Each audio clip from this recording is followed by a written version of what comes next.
Om Shrutismritipuranam Alayam Karunalayam Namami Bhagavadpadam Shankaram Lokashankaram Ajnananjanhavitirtham Vidyatirtham Vivekinam Sarvesham Sukhadam Tirtham Bharati Tirthamashraye Vidya Vinaya Sampannam Vitaragam Vivekinam Vande Vedanta Tattvajñam Vidushekara Bharatim.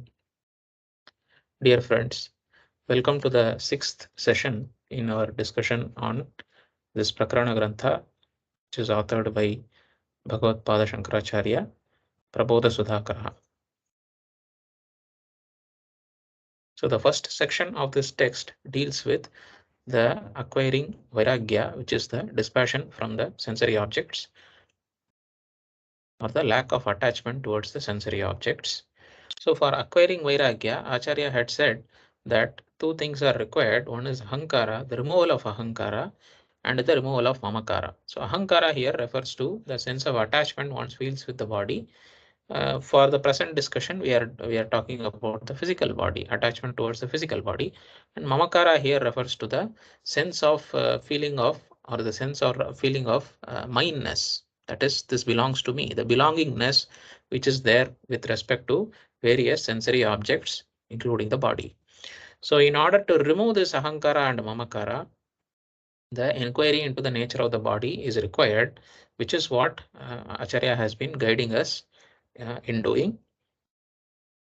So we had seen that the body, that is the gross body, the physical body, is something which is given to us as the result of various karmas we have done. So it is a given thing. It is not the self, which is oneself. It is not always with us, but it comes in between. And anything which comes in between also has to go away, right, at some point of time. So it is given and it will be taken away when the time comes. So that is number one. Number two thing which we have been seeing is that this body, which is obtained by doing the karma,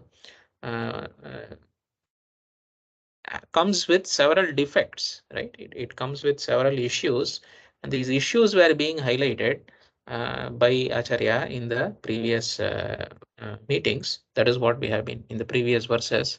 That is what we have been looking at. So now let us continue the discussion into the nature of the body. Specifically in this meeting, we will look at the last few verses of the first Prakaranam, that is the first chapter of this text. This chapter is known as Dehaninda Prakaranam. Deha here refers to the physical body, and Ninda means to criticize or to develop a critical view, an objective view of the physical body.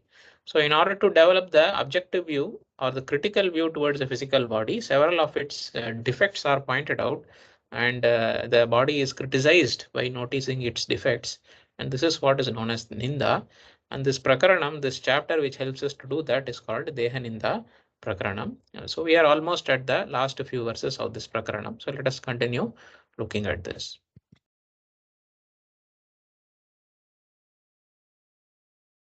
So the last verse which we saw in the previous meeting was this: Kshatam utpannam dehe yedina prakshalyate tridinam tatrotpatanti bhavaha primayo durgandha sankiranaha. So the very fragile nature of the human body, the human, the human beauty is pointed out here.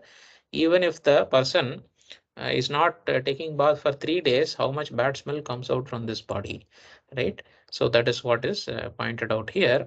By reflecting on these kinds of verses which you have seen before, one gets a sense of objectivity towards the body, right?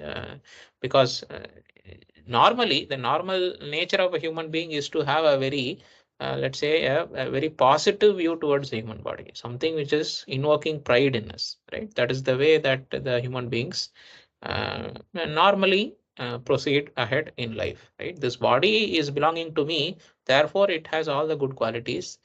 And what about the negative things? That is not something we generally focus on. So what Acharya wants to make us do here is to think about the issues, think about the other side of the coin also. This is what the whole thing is, right? So in Yoga Shastra, in the Vedanta Shastra also, this is called as Pratipaksha Bhavana. So whatever is the, when your mind naturally highlights only the positive things and ignores the negative things, what the Vedanta Shastra does, what the Adhyatma Shastra does, is to bring into our mind, bring into light, show some light, shine some light on the aspects which we don't usually focus on, the aspects which we generally ignore, specifically the issues, the negative aspects, specifically the negative aspects associated with the things which we are attached to. So that is what we have been seeing. So since it is now with respect to the body, the negative aspects of the body are being highlighted. Now these negative aspects are highlighted. So the some with some in a strong way, these things are pulled out from our experience. These aspects are pulled out from our experience, and the verses are being written by them by Acharya, and so that our mind will also focus on, will learn to focus on these aspects also, and then the sense of attachment which is there towards the body, that this body is what I am, and this body is what is going to be permanent. These things will go away from us, right? So the ahankara towards the body, the sense of I-ness towards the body will be given up. That is the idea. So this is what we saw. In the present meeting, we will now look at the subsequent verses, which is as follows. So this is verse number 25. So we will continue looking at this. Yo dehaha supto bhut supushpashayopashobhite talpe samprati sa rajjukashtaihi niyantritah kshipyate vanhau. So here in this verse and in the next few forthcoming verses, Acharya is going to highlight the sort of contradictory behavior of the people, or of the family members and of our relatives, etc., who normally look at this body as something which is appreciable, look at this body as something which is to be appreciated or to be glorified. But then once the jiva has left the body, once the body has died, once death comes to us, what is the attitude of the society around us towards the body? That is the idea here. So that is the points which are being raised by these verses here. So let us now see. Yo dehaha supto bhuta supushpa shayopa shobhite talpe. So this body, when it is alive, when the life is still within the body, when the jiva is still present in the body, what is the event or the experience being highlighted here?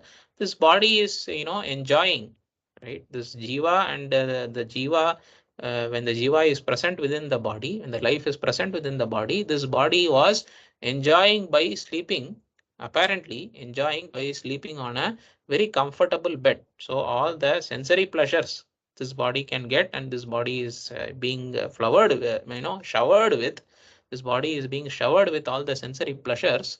And one such pleasure is being talked about here, which is that the lying on the beautiful, ornate, and most comfortable bed, that is the talpe. How is this talpe? Upashobhite, supushpa shayyopashobhite. So it has this beautiful pillows, and it has this beautiful flowers. It is very soft, it is most comfortable. On such a bed, this body is sleeping. Now this body is sleeping means I am sleeping, right? And the jiva is sleeping along with the body on the beautiful bed, and see and look at the most comfortable scenario that this body is in during the time when the jiva is associated with the body, as long as there is an experience with the body. And others also who are seeing this may not mind it, and they may actually say that, oh, you are having a so much comfortable bed, and how happy you are in sleeping in it. Other people also may feel happy because this person is enjoying all the comforts around, right? So this body which is showered with lots of comforts, and nobody around us also minds that this is showered with all lots of comforts, as long as the life force is present within the body. But The moment life force has gone from the body, the life force means the jiva has left the body. What is the attitude? That is being talked about in the next verse. Sa samprati rajjukashtaihi niyantritah kshipyate vanhau. Now you should contrast. In your mind, you can contrast these two verses. What is the second part of this verse is talking about? When the jiva has left from the body. Soon after that, immediately after that, so samprati means the jiva has left the body. As soon after that, rajjukashtaihi niyantritah. This body, it may have died, it may have passed away in the same bed as before. The jiva who was sleeping on that very comfortable bed, on the very same bed also it could have passed away. But the moment that the jiva has left the body, and the body is treated as something which is to be disposed of as quickly as possible. That is the status which is given to the shariram. So the importance which is given to the shariram is only actually the importance which is given purely to the jiva. The glorification of the shariram is never true and honest. The glorification of the shariram is only up until the point of the glorification, up until the point that the jiva is present within the shariram. So rajjukashtaihi niyantritah kshipyate vanhau. So what does that mean? Rajjukashtahi means with the tying up with the logs and the various ropes. This niyantritaha means after tying it up, after the body is wrapped around with the ropes and placed on, having placed on the logs of wood, and immediately kripyate vanhau, immediately it is disposed of in the fire. As soon as possible is disposed of in the fire. Right, so this is the attitude. Now, if you don't dispose of in the fire, what will happen? All the bad smells which are already present within the body, these were being maintained, these were being kept inside the body to some extent by the help of the jiva which was present in the body. The moment the jiva has left the body becomes all the, the matter, the waste matter which was present in the body, the ugly things or the very smelly things which are present in the body, those things which we don't like to see outside, all those things slowly start to come out one by one. There is no jiva present who can hold it within and who can survive and take the body, clean it up and all that. The jiva has left. So therefore the body becomes, the natural nature of the body. The nature of the body starts coming out. The bad smells start coming out. The bad things start getting exposed. So people around no longer want to stay around with the body. That body which was loved by the family, that body which was appreciated by the society, that body which was glorified by those people around us, the same body is now being cast into the fire as soon as possible. And it is not cast in a very comfortable way. It is tied up in a rope, using the ropes and having placed on some wooden logs, not on this supushpa shayopa shobhite talpe. It is not placed on a beautiful comfortable bed and nicely disposed into the fire. It is put on some logs. It is treated as another log, and it is put on some logs and it is tied up and thrown into the fire. So this being the true attitude towards the body. Others' attitude towards the body, please observe here, right? The others' attitude towards the body depends only on the existence of the jiva. So it is not others' attitude towards the body, it is the attitude of others towards the jiva, right? That is the correct understanding. Only the body is there. This is the body being glorified by anybody, even when alive. It cannot be said like that. The body is only a medium of appreciation. It cannot be the object of appreciation. The object of appreciation has to be jiva. If the real object of appreciation is the body, then even after death also, other people should continue to glorify the body. Other people should continue to appreciate and should continue to keep the body as it is. Why don't you keep it on the beautiful, comfortable bed? Because jiva is not there, so the body is going to decay very fast. So throw it into the fire. That is the real nature of the body. Even when alive, if we are able to bring this thought into our mind that body once now, if not tomorrow, or if not tomorrow, then some point of time in the future, it is going to be cast into the fire. That is the thought which we should keep in our mind. This temporality should be kept in our mind, so that The importance which we give in our mind towards protecting this body, towards comforting this body, towards pleasuring this body, that importance goes away, and the attitude of sense of I-ness towards the body, that ahankara towards the body also goes away. That is the thing. Okay. So now let us go into the next verse, which continues this line of thought. Simhasanopavishtam drishtva yam mudamavapa lokoyam tam kala krishtatanam vilokya netre nimilayati. Now, see, the verse is talking about a great king. So imagine that you are at present having so many responsibilities. You are, let us say that you have you are present in a situation where other people are looking up towards you. There is some, you are like a small king of some small kingdom, and that members of your small kingdom are looking up towards you. This small kingdom may be a company for which you are working for, or maybe a leadership position you are holding, whatever it may be. Maybe there are some people who are looking up towards you. Maybe it may be other children, maybe it may be your own children, or some family members, or some people in the company you are working for, whatever it may be, right? We may be in a position of responsibility, and other people may be looking up towards it, looking up towards us, right?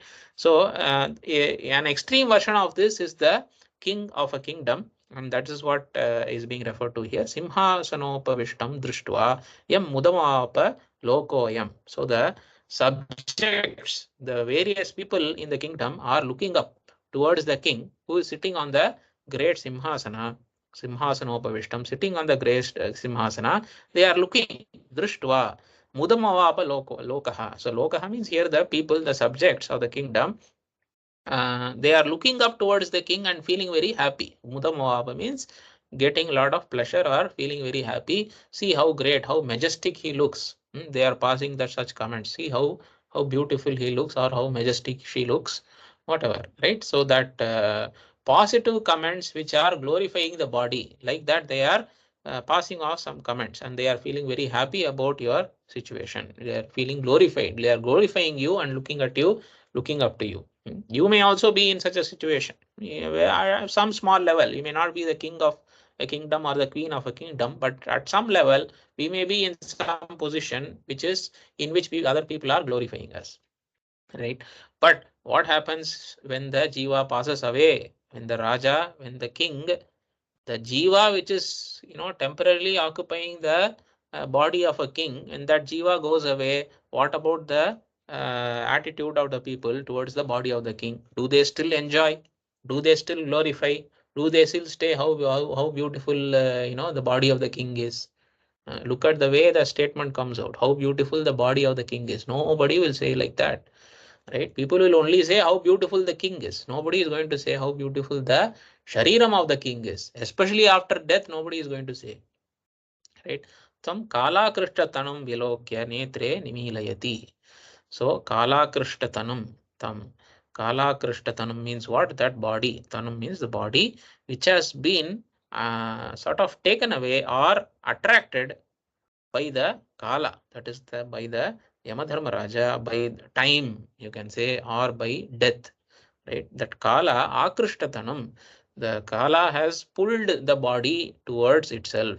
Kala has thrown the rope of death, noose of death around one's neck, and pulled that person, or pulled the body towards itself, right? Pulled the jiva towards itself. That person who has been pulled away by death, right? Seeing that person, vilokya netre nimilayati, they turn their head away and they cannot bear to see that sight, right?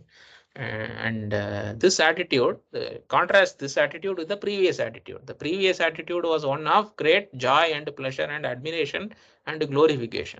Now see this attitude, it is an attitude of you can say disgust and sorrow.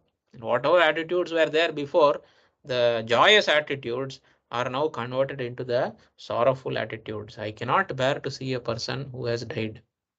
How long can I see? I can see for 2 minutes, but the moment I understand the person is not there, then I know that the body is going to decay. The moment I know that body is going to decay, it is only a waste material. That is the way I look at the body. That is the way people are going to look at the body. The body is only a waste material to be disposed of. It cannot be kept in that same place. It cannot continue to occupy the simhasanam. It cannot continue to occupy the very comfortable, the very soft bed or whatever. Right? It has to be disposed of as quickly as possible. Netre nimiliyati. They turn their heads and walk away from that place. So that person is gone, no longer there. So this attitude. Now imagine in yourself, the same people who in your life are glorifying, are appreciating, adopt a very objective and very sort of a very normal attitude towards those scenarios. Don't think, right? Don't think that these people are, that the praise which other people give, we should not take it upon our own head, because that praise is coming to the body. The moment the jiva leaves the body, the praise will also go away. The praise is associated with the body, it will die along with the body. So why to appreciate this body? The body is temporal. The moment it is gone, moment the jiva leaves, that is the moment we leave the body. From that moment on, the body is to be just disposable material. That's all. So that attitude, if we develop, we will not have the sense of I-ness towards the body. The sense of I-ness towards the body comes about in the nature of protecting it beyond whatever is required, or you can say beautifying it beyond just cleanliness. Beautifying the body beyond cleanliness is not necessary. Over consumption of resources is not necessary.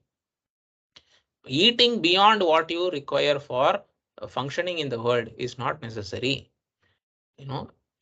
Spending your life purely in the pursuit of pleasure for the pleasure of the body is not necessary. It is not only, these things are not only necessary, they are also positively useless, and they are also positively going to take us away from the pursuit of moksha. So the more the person is consuming from the world, more than what is required for functioning, for doing dharma in the world, the more the person is indulging in beautification, the more the person is indulging in over protection of the body, over consumption, over beautification, right? And the more sensory pleasures are being enjoyed by the body, with the help of the body, the further we go away from the spirituality, the further we go away from dharmic life, the further we go away from the real goal of life, which is moksha. This understanding. So the positive understanding is also important. The negative, the dangers of over attachment of the body, or not only over just attachment towards the body, must be well understood. Okay, so this keeping in memory, we'll go on to the next verse, which is sort of starting to summarize the ideas which has been presented. Evam vidhoti malino deho yat sattaya chalati tam vismritya paresham vahati ahantam anityesmin. So this previous two verses we saw, only as long as the jiva is identified, the jiva is present in the body, only as long as the jiva is connected to the body has some satta, the body has some, positive natures. The moment the jiva is separated from the body is just like a conglomerate of natural elements which are decaying, and it has to be disposed of, right? So that is being talked about here. Yat sattaya chalati evam vidaha atimalino dehaha. Right? Yat sattaya chalati means what? That reality or that entity, that substance by which this body is moving on, this body is pulling on, this body is having the ability to survive and maintain itself. That satta, that jiva is essential. That is the satta which is there behind the body. Because of this satta, because of this existence of the jiva in the body, the body survives and it moves about. The body is maintained in a proper way. So, but by itself, this body is atimalinaha. This body is only a conglomerate of various waste items. It is ati malinaha. It is just consisting of various things which we want to, which we normally would not like to associate with in the external world. We saw that before. If the bones are present in the external world, or if the mamsa is present on the roads, if a dead body is present on the road, we don't want to associate, we don't want to go near it, we want to move away from it. That is our attitude. That is the nature of other people also towards our body after the death, right? So this kind of ati malinaha, so it is filled with lots of mala and various waste items, various decaying things. That is the nature of the body. But that body, how does it roam about in a sustainable way?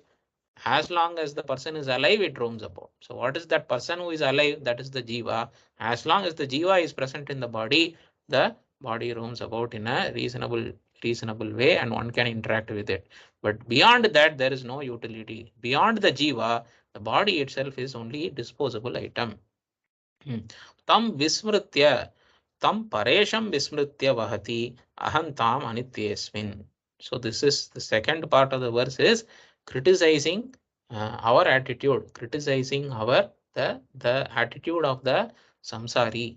What is the attitude being criticized here? Having forgotten this reality, having forgotten this true jiva, the true sustenance of the body is because of the existence of the jiva. Having forgotten this truth, tam paresham vismritya. So that jiva is who is the real, the real spirit, the real alive conscious entity which is responsible for driving the body, tam paresham. And this conscious entity, later Shastra, Vedanta Shastra is going to say the jiva and Bhagavan, the jiva and the Paramatma, Jivatma and Paramatma are not two things, they are one and the same. So tam paresham vismritya, this Paramatma who is in the form of, or who is apparently in the form of Jivatma, this Paramatma being forgotten, the samsari forgets. Vismritya means forgets. Forgetting this, he roams about. The jiva roams about. The samsari roams about.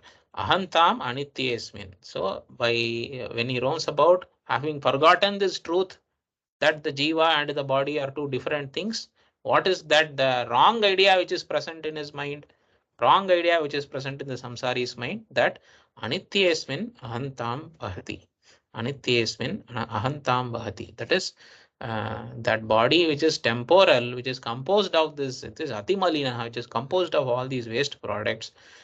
That on such a body, the person enjoins this sense of ahankara, that this body is I. That feeling is developed within this person's mind. When the person forgets the truth, the falsehood enters, right? So the person who has forgotten the truth also indulges in the falsehood. So what is the truth here? That the jiva and the body are different. What is the falsehood which is being indulged by the person who has forgotten the truth? That is the samsari here. That falsehood is the jiva and the shariram are one. This is a falsehood. So by all the previous verses, by understanding all the previous verses, this falsehood has to be removed from our mind. And the truth, which is that the jiva and the body are two different things, that has to be remembered by us. So when you remember jiva and body are two different things, we should not think that jiva is something outside, body is something outside, and jiva is different, body is different. No. We should also not think my jiva and my body are two different things. My jiva means you are different from jiva, right? I can talk about my computer. I can talk about my chair, my table. So table is different from me, chair is different from me, computer is different from me, and so on. But if I say my jiva and my body are different, then it is a wrong statement, because jiva is the person.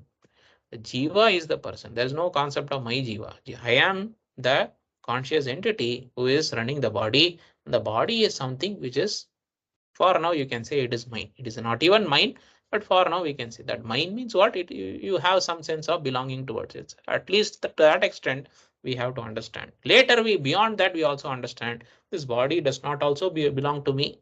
If body belongs to me, I should be able to own it, I should be able to command it, I should be able to preserve it, and so on. Body is given thing, it will be taken away. So body also does not belong to me, body belongs to nature. So I am there, I the jiva, I'm there. The body is something which is different from me. This understanding has to be absorbed. Without absorbing this understanding, if you remain as it is, then you are indulging in a falsehood that I am the jiva, I am the body, jiva is the shariram. Like that, the wrong understanding will be there, which is the ahankara. So ahankara removal is necessary for vairagyam. Vairagyam is necessary for moksha. So jnana and jnana for moksha. So ahankara removal is necessary. To remove the ahankara, the sense of identification with the body has to be given up. To do that, the body has to be properly understood. To understand the body, so many discussion has been given to us, pointers has been given to us in the form of verses by Acharya. We have to continue to remember and cogitate on this until the our own body is understood as not I. This body is not I, it is temporary.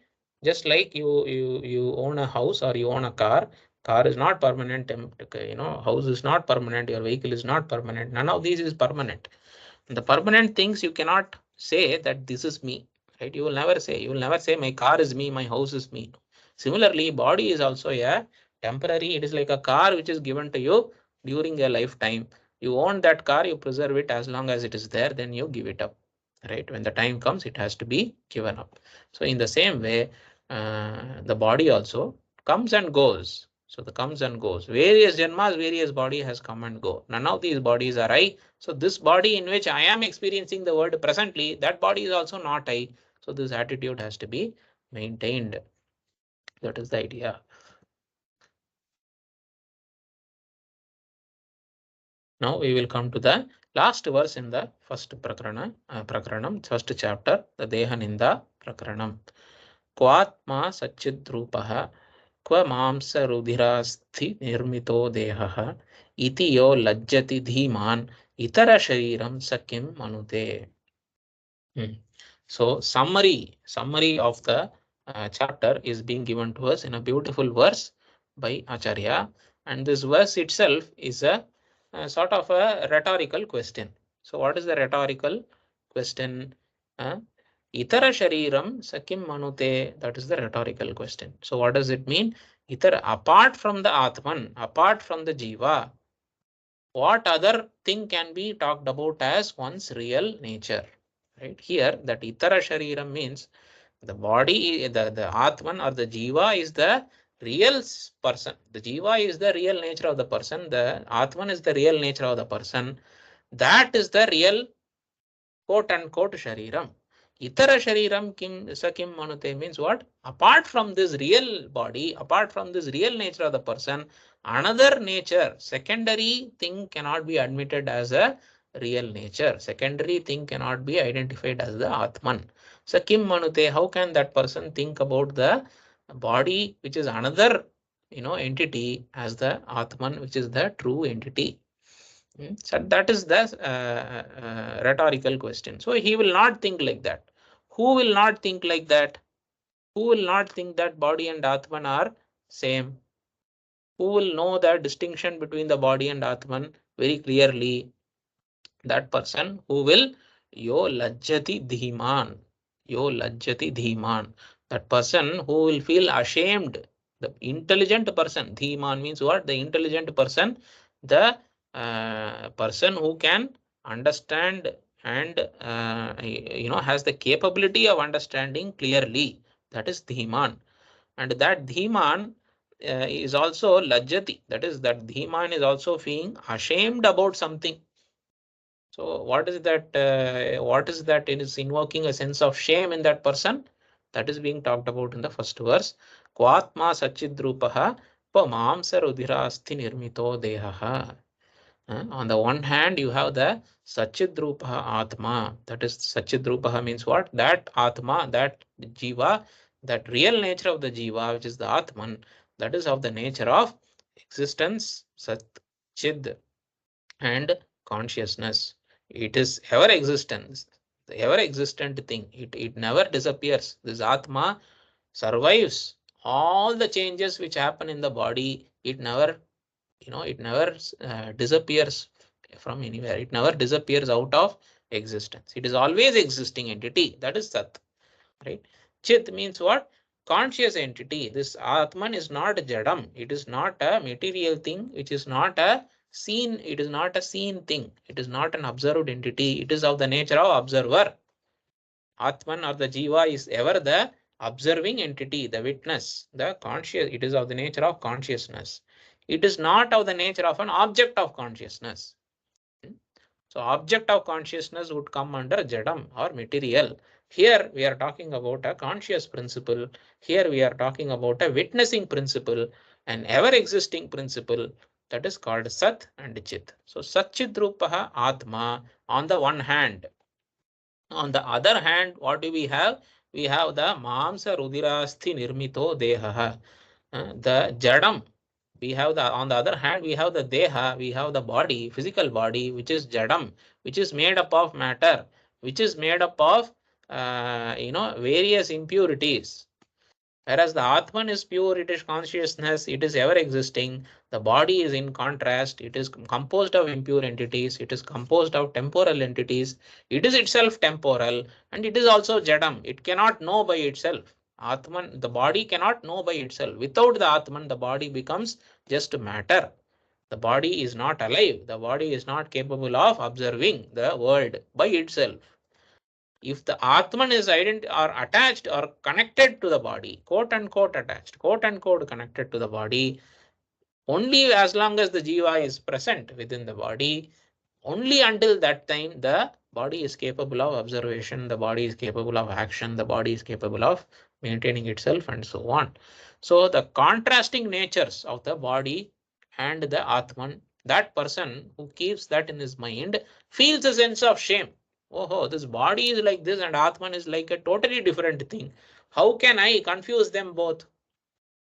A square and a circle, there are two different things, right? If a child, if your own child is you ask the child to draw a square and the child draws a circle, what do we say? We say, yo baba, this you should draw a square, you should not draw a circle, right? A circle looks like this, square looks like this. Don't you know the difference between the two? How can you draw the circle as a square or square as a circle? You cannot. You should be ashamed of not knowing the difference between the square and the circle. In the same way, the body is a different entity. It has different properties. It is temporal. It is filled with decaying matter. It is of the nature of a observed entity of Jada Vastu, whereas the Atman is ever consciousness. It is ever present. It is Satchit Rupaha. These two things are completely different things. How did I confuse myself so long between these two? I should have never confused, but still I have confused. Like that, there is a sense of shame in the intelligent sadhaka, in the intelligent person towards the body and the Atman, towards the confusion that the person had towards the body and the Atman. So having a sense of shame towards the mistake, the person will not repeat the mistake. So if you have a sense of shame in doing something, you don't want to do it. That sense of shame itself will prevent you from doing it.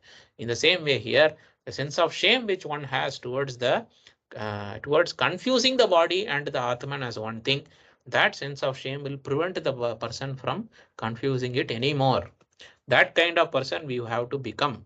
That person will never do it again. So that person. So yatiyo lajjati dhiman, that person who has the sense of shame, that intelligent person who has the sense of shame will never repeat the mistake. Itara shariram sakim manute. How can he accept another shariram, another physical body as oneself? That will never happen. That is the idea which is being presented. So this is the last verse of the Dehaninda Prakaranam. So with this collection of verses, we expect that the seekers, the sadhakas, are arriving at the understanding that I am not a body. That is the conclusion. This understanding should not remain in the form of lip service alone. It should be strongly embedded within oneself, and it should reflect in the activities with which one lives life in the world. So how should it reflect in the activities with which one goes about in the world? Firstly, as I mentioned before, that over consumption of unnecessary things should be reduced. So consumption should, body needs food, no doubt, but does it need more than what it is necessary? It is not required. So have the sufficient nutrition which is to be had for maintaining the body and for doing the dharma in the world. Then pleasures, right? Pleasures beyond a point is not necessary. So we are not all sannyasin. So sannyasin should completely avoid the pleasures. The Vedanta sadhakas also should try to avoid pleasures as much as possible. So we cannot go from wherever we are immediately. We cannot give up everything. If you try, then it may just be happening for a week or something. Then again you will go back and indulge much more. So we have to sort of reduce and minimize our attachment towards various pleasures as we go about in life. So we have to reduce slowly, and as you reduce slowly, you will feel that the body is very much capable of surviving without indulging in many pleasures, right? So that attitude should be developed. I don't need comforts and pleasures to maintain the body and for pursuing my real goal. These are all things which can sidetrack me. So that attitude should be maintained. So overconsumption should be avoided. Reducing the pleasures, reducing the desire for comforts, desire for pleasure should definitely be adopted. And then the body should be used as much for dharmic purposes only. For dharma, for performance of sadharma, body has to be maintained. So the activities which one should do in the routine activities which one should do should be in the form of swadharma, should not be for kama or artha. Artha kama pursuits should become secondary. Swadharma anushtanam should be primary, and over consumption that should be definitely avoided. Over consumption of whatever it may be, right? It may be nutrition, it may be food which is beyond nutrition, right? That should be avoided. It may be entertainment beyond minimal, right? So over entertainment should be avoided. Excessively watching TV should be avoided. Excessive watch of excessively hearing good music also should be avoided. Minimize the enjoyment, the desire for enjoyment. That is very much essential. Then what can we say? Then as and when this body is being used for swadharma, we should also remember the body is there, it is available for the benefit of others. As much as possible, the body has to be used for the doing the paropakara, doing the service to others. So if we are if we don't do all this, then naturally we will become indulged more and more with the worldly affairs. If you do all this, if you adopt these kind of attitudes, the lack of don't over consume, don't over enjoy, don't pursue unnecessary enjoyments, and use the body for swadharma and paropakara. So as much as this can be done, the attachment towards the body will slowly reduce. As the attachment towards the body slowly reduces, one has to cultivate the feeling that this body is not I, this body is not I. That feeling has to be cultivated within oneself. And as this feeling is cultivated more and more within oneself, we can, the desire for getting a new body itself can be slowly given up. Then the pursuit of moksha will become more and more pronounced, the primary purushartha of our life. Just by saying that moksha is what I want, you cannot always, it doesn't automatically convert into that feeling. So if you want to really get the feeling that moksha is what I want, that feeling, if it has to come into us, then these attitudes must be developed. And the essential attitude here is, I am not body. So how, if I am not body, how I should live my life? That is the question. So for that, some suggestions are given by Acharya and given by the Shastra, which is what we have seen. So with this, we will conclude the Dehaninda Prakaranam. In the next Prakaranam is Vishayaninda Prakaranam. So the twofold problems which we are told about by Acharya, one is the Ahankara, Ahanta, and another is the Mamakara, Mamata. So Mamakara is mineness. Mineness means what? Sense of belongingness towards various objects of the world, that also has to go away. So this Vishaya means what? The sensory, the objects of the senses. So towards the objects of the senses, there is a sense of attachment in the mind. Whatever is pleasurable to me, I want. Whatever is not pleasurable to me, I try to run away from. I have a negative reaction. So both this negative reaction of running away from things which are causing harm, the positive reaction of becoming attached to something which is causing me pleasure, these reactions are impediments in the path of moksha, in the path of jnanam. So these reactions have to be minimized. So for that, Vishayaninda, the sensory objects, the sorrows associated with the sensory objects, associated with attachment to the sensory objects, that is going to be talked about in the upcoming chapter, which is called as Vishayaninda Prakaranam, which we will see from the next meeting. So with this, we will conclude today's 6th session and we will continue in the next session. Shri Gurubhyo Namaha.